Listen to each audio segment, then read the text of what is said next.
నేత్రదానం మహాదానం. అంధులకు సహాయం అందించాలనే ఆలోచనకు ప్రతిరూపమే అంధత్వ నివారణ కృషి చేయడం. ఇదే మా ఆశయం, లక్ష్యం. నేత్రదానం చేయండి, అంధులకు వెలుగునివ్వండి అనే నినాదంతోనే ఉద్యమాన్ని 8/8/2008 సంవత్సరం ఇతర సేవా సమాజ సంస్థల సహకారంతో ఏర్పాటు చేయడం జరిగింది.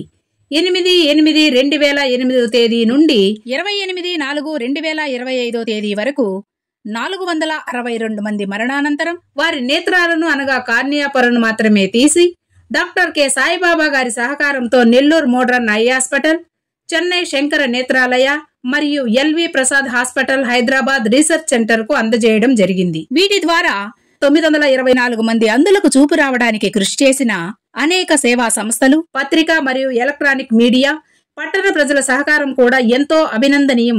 వారికివే మా కృతజ్ఞతలు.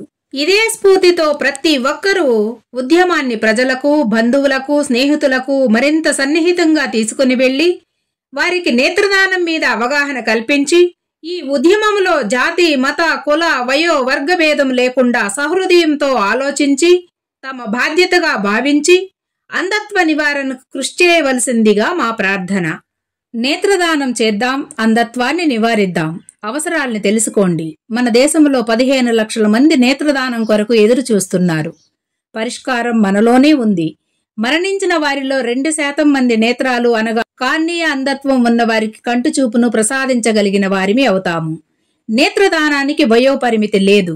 కళ్ళజోడు పెట్టుకున్నవారు, షుగర్, బీపీ, ఉబ్బసం, క్యాన్సర్ వ్యాధులతో బాధపడేవారు, కంటి ఆపరేషన్ చేసుకున్నవారు కూడా మరణానంతరం నేత్రదానం చేయవచ్చు. ఐ బ్యాంకులో గల వెయిటింగ్ లిస్ట్ ప్రకారం కార్నియా అవసరమున్న వారికి అమర్చడం జరుగుతుంది.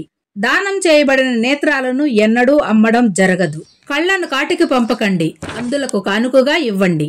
నేత్రదానం చేయడం అంటే 2 కళ్ళు తీసివేస్తారని, కళ్ళు గుంటలు పడిపోతాయనే అపోహ చాలా మందిలో ఉంది.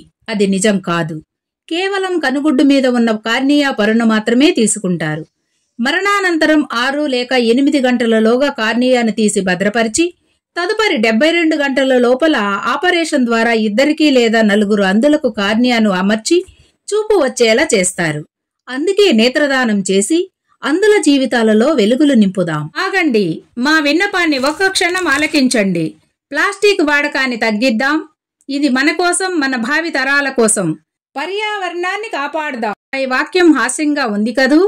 హాస్యంలో జోష్యం ఉంది, జోష్యానికి భాష్యం ఉంది.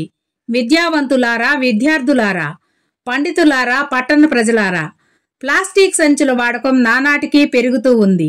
వీటి వల్ల వచ్చే అనర్థాలను మనం అందరం గుర్తించవలసిన ఆవశ్యకత, అవసరమూ ఉంది. మనకు, మన తరువాత తరాల వారికి పొంచి ఉన్న ముప్పును గ్రహించాలి, దానిని నిర్మూలించాలి. ధన్యవాద్.